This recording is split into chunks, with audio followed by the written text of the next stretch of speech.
Hello and welcome, David here. This is the very first episode in this series entitled Journey to Beat a Grandmaster. Self-explanatory. That is my goal. I want to beat a Grandmaster, and this is day one. I'm going to be posting every day until hopefully I achieve that goal of beating a Grandmaster. I'm going to do my best at least to post every day.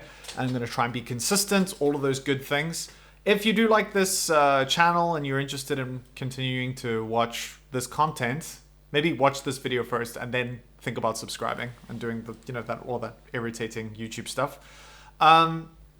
So I guess a little bit of context since it's the first episode, and it's good to kind of set the stage because I'm only going to do the first episode once. I have been playing chess since I was around 18 or 19. I started playing chess online and got like completely hooked. I started off was pretty bad, like 700, 800 elo. I'd learned how to play chess, so I knew the rules, and I had played a handful of games, but it was pretty terrible to begin with. And then, of course, over time, you just get better. And now I'm 1861, which is a little bit lower than my usual rating. My main goal now, or I guess a side quest in my goal to beat a Grandmaster, is to try and get my rating up so that it's going to be closer to a competitive level, like 2200, 2300 in Blitz. And I want to beat a Grandmaster, obviously, in a Blitz game. I'm not too concerned about trying to do it in like classical setting or whatever. So yeah, I'm going to be doing my best to try and record my progress. But the main thing is going to be playing a Blitz game, 3-minute game with a 2-second increments every day until I achieve my goal. So here you are for the first episode. I've got this incredibly cheesy title sequence that's hidden. Let's break down with David. Okay, that's from my other channel, but I decided to throw it in. What are you gonna do? All right, so let's get this party started. First game is gonna be against Norwegian. Is this guy Norwegian? Norway, yes. Maybe it's Magnus Carlsen in disguise. Okay, he's going for the Karo Khan. I guess I will play the fantasy variation if he plays D5. Fantasy variation. Maybe it's called a fantasy because you use the F pawn. Must be, right? Okay, so he takes, which is not very common. Especially because the fantasy variation became popular. I found, at least, I kept getting crushed against the fantasy variation. So I stopped taking in the center. Oh, I just fell for a terrible trap. Because now if I play this. Okay, I guess I'm just moving this way. Guys, I've made a huge mistake. This isn't a fantastic start to my series. Ugh. Can't even do that. Alright, I'm gonna just pretend like everything's fine. Ah, that was so dumb. I guess if I take this way, then he's got a check, but maybe I don't care about the check. I can block with a knight and then hopefully get bishop to... If I play here, he can actually take. I take... No, I'm going to play it anyway. He can take over here. I'll take with the pawn. And then afterwards I have rook to e1 with check. And hopefully that can start untangling the absolute chaos that I've wrought by blundering. Okay, happy to see that. Give me an extra move. He should now play bishop to b4, yeah. Okay, now I'm going to throw in a check, and then I'm going to unpin my king, and he's going to have to figure out what's what. Actually, now my position is not nearly as bad as it was moments ago. I'm down a pawn, but my king's safety is reasonable. I actually have chances in this game. He would like to play a move that can kind of connect these two knights, but he can't do that. I have queen to e2. Can retreat. I don't know. Maybe no. If he plays this. Maybe it's even better to attack it sort of from this way.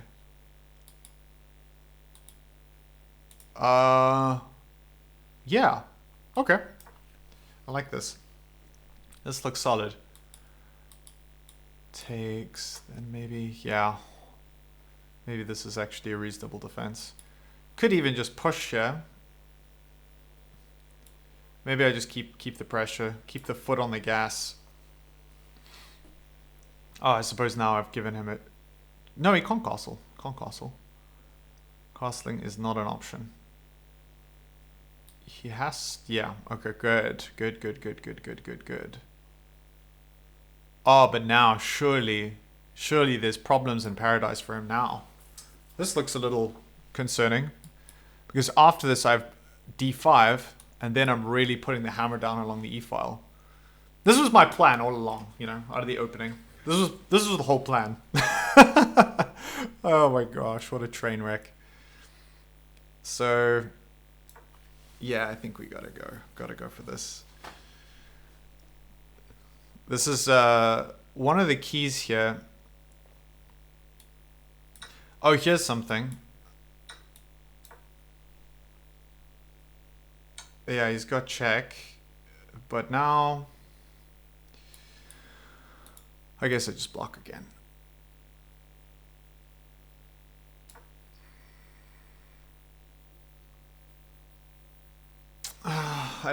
I'm not entirely sure how I really like bring the hammer down here. Feels a little disconcerting. Maybe I just trade off and just say my pieces are so active, especially my rooks. Probably going to be able to pick up a pawn. Let's do that. Oh, actually I could have played bishop to b2 here.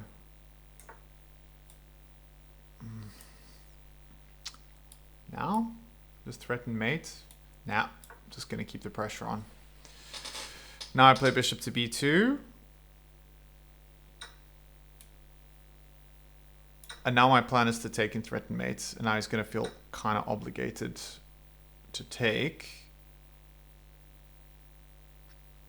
So he has pawns in exchange for... But these two bishops have just got to be completely smashing it. Okay, I'm going to threaten this and then... Nah, doesn't do anything. He can just defend. This only works when the pawn is over here. And then you can kind of... Yeah. Okay, so... I guess I can just move in this way. How bad is this? Yeah, just trying to put pressure on.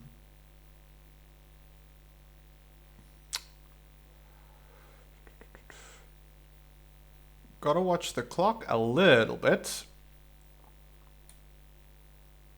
Okay, how about this? Let's go here. And then I'm going to take control of the d file. But then I'm going to hang this pawn. Is that a train wreck? Maybe not. Okay, I think I'm going to have to give up a pawn just to get a little bit of momentum here. And I think I'll be able to get it back. After takes, I have this move, forking the rook and the c5 pawn at the very least. And then I feel like these remaining pawns I can work coordinating my pieces. Okay, well now I can't play that. Well, I can, but it just doesn't work. Okay, let's get this pawn out of the firing line. Actually has some reason just to... You know what? Maybe I just trade everything off. Maybe I trade everything off and kind of hope for the best.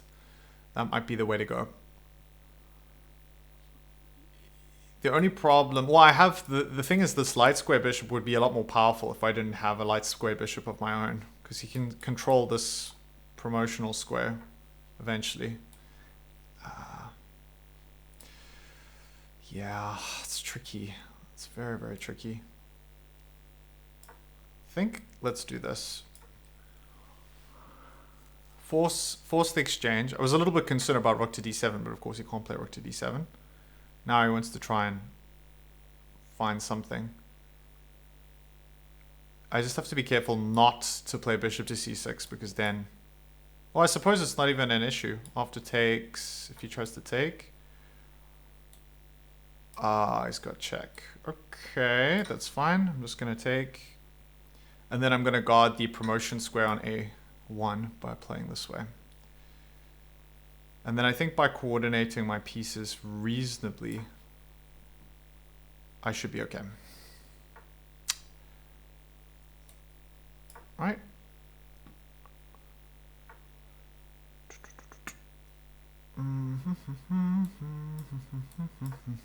It's starting to get a little bit tight on the clock. Intentionally hanging this pawn.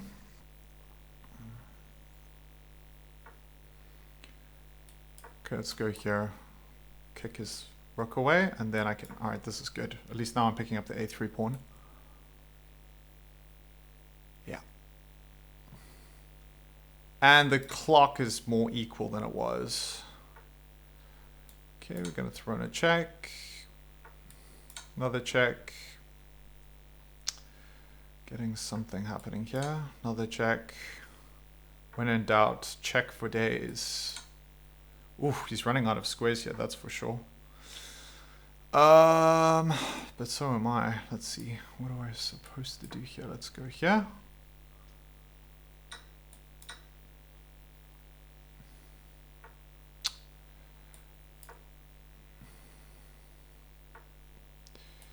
Oh, wow. Did I just hang my...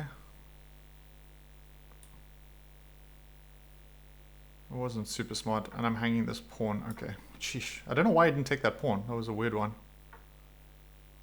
Let's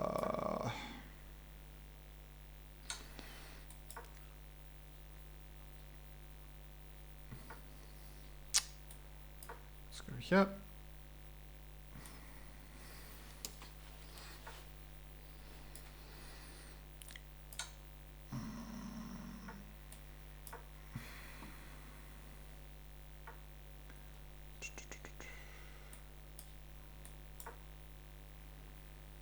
I'm going to try and get the rooks off the board. And then now I feel like I have a serious chance because this pawn is going to be a huge weakness. And it seems to me that I think I'm winning here. Yeah, gotta be. I can shuffle the king around, and the king, unfortunately... Yes! Yes! Oh, that was a grind. That was a grind. Whew! Alright, we got there. After an absolutely catastrophic opening. Wow. That was like one of the most devastatingly awful openings of my life. Okay, let's take a look. Let's see.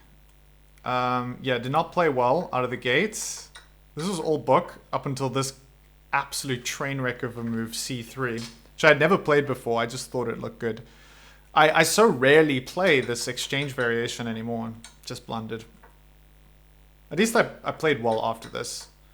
I kind of hung in. I didn't do anything insanely stupid. I got my king to safety and just carried on playing. And then, yeah, this was a killer move. I saw the c4 move before, but it didn't quite work. But here with the bishop on e6, being able to really clamp down along the e-file just has to be good. So he sacrifices, which makes sense. This isn't good though. What am I supposed to do here? Let's see. What does the engine say? Queen to e3 is better. Okay, just trying to take control of the dark squares. I was also thinking about bishop to b2. How's this? Yeah, bishop to b2 is a good move. Okay, I just kind of saw it and moved too late. But it worked here. Okay, yeah, this is definitely not the best way because material is equal, but I just figured it's very hard for him to make those extra pawns. He has to play very accurately, and I guess I do too, but bishop to c7.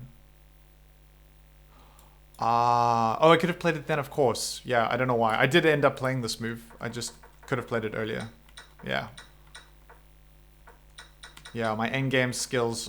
I think the main thing is that my endgame skills definitely need work, so I'm going to work on that. But, yeah. All in all, being able to exchange the rook at the end of... yeah, this really worked out in my favor. Because I was able to capture the c4 pawn, and then the endgame would have been pretty straightforward. I could have just... yeah. basically worked my way back, picked up the F pawn, picked up the G pawn, and I would have been good. So great start, and we'll update all of the games played, wins, losses, draws, etc. And we'll be back tomorrow. Thanks for watching, everyone, and I'll see you in the next video.